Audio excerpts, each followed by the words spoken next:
Hello guys, it's the Unclear 999. This video is about how love can be so addictive like daily use of drugs. Love, it's the most beautiful drug ever created, an invisible chemical high that no lab on earth could ever replicate. When it hits, everything sharpens. Music sounds richer, food tastes better, colors seem to glow with more purpose. Even the air feels electric when you're with them. Suddenly, waking up is easy. Suddenly, life has meaning. You smile at strangers, you feel more patient in traffic, and even your old wounds feel like they're rehealing just from the warmth of being seen and chosen. That's the thing about love, it redefines reality. You believe in magic again. You believe in fate. You start dreaming louder, imagining futures where the best version of you gets to exist forever because someone finally believes in that version too. It's intoxicating. But here's the truth they don't tell you while you're refloating. When it ends, it doesn't just hurt, it breaks something fundamental inside you. The same songs that once gave you butterflies now rip your chest open. The silence after their absence is deafening. You replay moments like a looped hallucination, trying to figure out where it went wrong, trying to hold on to the chemical afterglow, even as your heart is bleeding. The pain of heartbreak isn't just sadness, it's withdrawal. Because when you're in love, your brain gets used to the dopamine, the oxytocin, the serotonin. Your body memorizes them. And when that supply is ripped away, everything collapses. Nights feel endless. Days feel mechanical. And yet, you still crave them like an addict chasing a ghost. That's the paradox of love. It makes life worth living, and yet, when it's gone, it makes you question if it ever really was. But somehow, even after all the wreckage, even after swearing never again, most of us go back, not because we're foolish, but because deep down, we know. Love, with all its risk and ruin, is the one high that makes life feel truly alive. And then, after the storm has ripped through you and the echo of their laughter has faded, and the reality that they were not coming back finally sets in, you're left standing in the ruins. Your heart feels like it's made of shattered glass, and even breathing can feel like pulling oxygen through a straw. You stare at your phone more than you'd ever admit. You scroll through old messages like a junkie sniffing the memory of a hit. You go places they once touched, talked, laughed, loved, and each step feels like a ghost is walking beside you. But here's where the story begins again. Not the fairy tale, but the rebirth. At first, healing doesn't feel like healing. It feels like loneliness with better branding. It feels like pretending you're okay so people stop asking if you're okay. You smile, but your eyes are tired. You go out, but it feels like a performance. Yet, something small happens. Tiny moments start to breathe new life into your bones. A sunrise catches your eye, and for a second, you feel grateful to be alive. A friend's hug feels warmer than usual. A song comes on that doesn't remind you of them, and it feels like a door opening in your chest. You begin to remember what life felt like before the end, maybe even realize you liked parts of that version of yourself better. Slowly, your mind starts rewriting the story. You stop blaming yourself for everything. You stop idealizing them. You stop romanticizing pain. You realize they weren't your whole world, they were just a chapter in it. And then one day, without even noticing it, you laugh. Not a fake one, a real one. It bubbles up from your ribs, like sunlight breaking through the clouds. You're still cracked, yes, but the light is getting in. You start building routines again, but this time for you, not to be loved, not to impress, not to be chosen, but because you finally see your own worth. You don't need someone to save you anymore. You're becoming your own sanctuary. That's the real power of heartbreak. It destroys. Yes, but it also clears the way for you to rebuild from the inside out.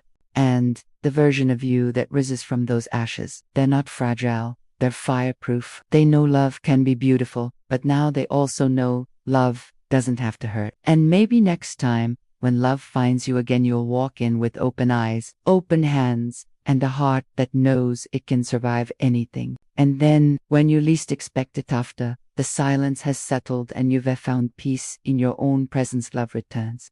Not with fireworks, but with something steadier, quieter. You don't rush to call it love, because now you understand what weight that word carries. You're not desperate to fill an emptiness anymore, because the silence inside you no longer feels like a void. It feels like space.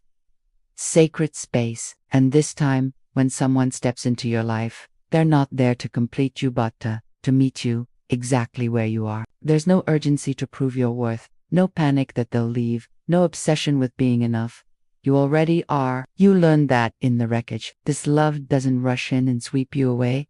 It sits beside you. It listens. It respects your scars. It doesn't try to erase your past, but it offers something different for your future, something built on truth, not illusion. And you, with all your hardened wisdom, choose carefully. You're no longer addicted to chaos or blinded by fantasy. You watch how they speak when they're angry. You notice how they treat strangers. You see how they show up when it's inconvenient. Because you know now love isn't just a feeling, it's a behavior. And while the butterflies still come, they aren't the whole story anymore. You've learned to pay attention to the way love feels when it's calm, when it's consistent, when it's honest. The highs aren't so manic, but the lows aren't so destructive either. This time, love is steady, not because it lacks passion, but because it is built on a foundation you never had before.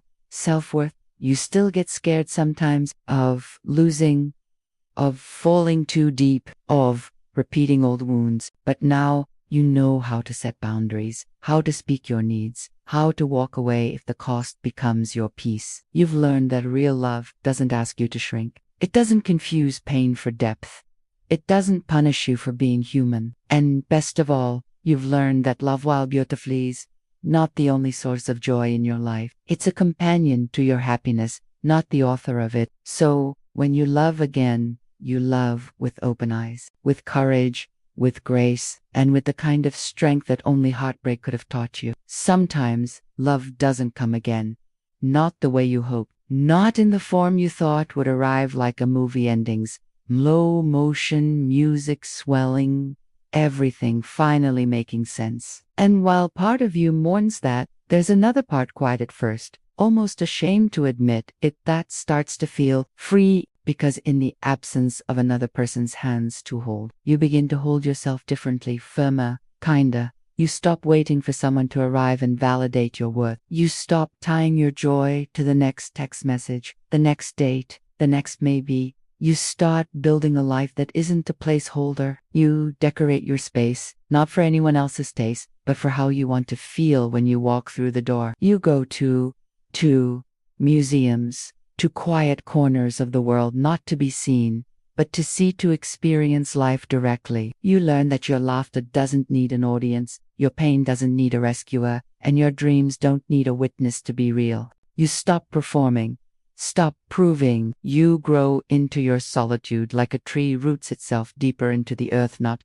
because it has no choice, but because it has discovered there is nourishment there. There is power in being alone that has nothing to do with loneliness. You begin to understand that self-love isn't an aesthetic or a mantra, it's a way of being that protects you from shrinking, from settling, from selling your soul just to feel wanted. And when love still doesn't show up, you don't see it as a failure. You see it as space to build, space to grow, space to become the version of yourself that doesn't need saving. You start to measure life not by how much affection you receive, but by how much peace you feel when you wake up in the morning. You might still long for love sometimes on rainy days, or when you see old couples holding hands, but you don't ache the way you used to, because now you know love was never the only thing that could make you whole, and if it never comes again, you'll still be okay. More than okay. You'll be free and grounded and fully, gloriously you. And then,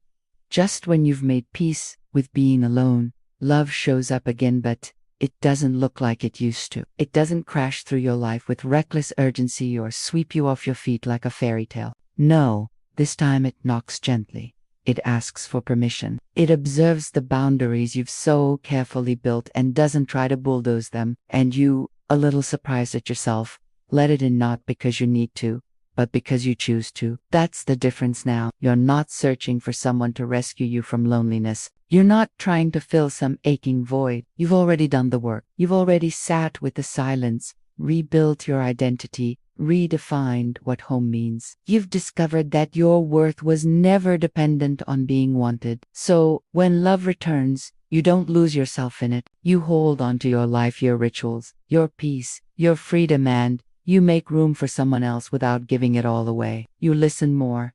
You demand less. You don't chase reassurance every hour because your self-esteem isn't held together by someone else's words anymore. This time, love isn't your lifeline, it's your companion. It's not the whole cake, but maybe it's the frosting. Sweet, unexpected, but not essential. And because you're not desperate to keep it, you treat it with more grace. You communicate. You forgive more. You don't walk on eggshells waiting for it to leave.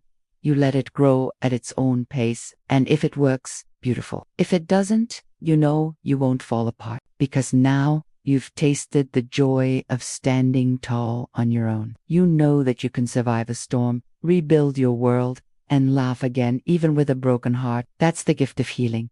When love returns, it doesn't break you, it meets you where you are. Not as a cure, but as a complement to the life you've already created. And just when you thought the story had turned the corner for good, when love returned and felt safe, grounded, mature, it slips away again. Not with drama this time. Not with screaming or betrayal. No, this time, the ending is quiet. Like watching a sunset you didn't want to end, but knowing it must. And even though you've already been through the fire before, this one burns in a different way, because now you know what love can be when it's healthy. You know how beautiful it feels to love without losing yourself, to be seen without begging for attention, to share a bed with someone who makes the silence feel sacred. You had it, you held it, and now you're watching it fade, not because either of you failed, but because sometimes timing and life and change don't care how hard you tried. And yes, it still hurts. It stings when you fold laundry alone again. When your phone goes silent at night, when songs you once sang together feel like strangers. But here's what's different now. You don't crumble.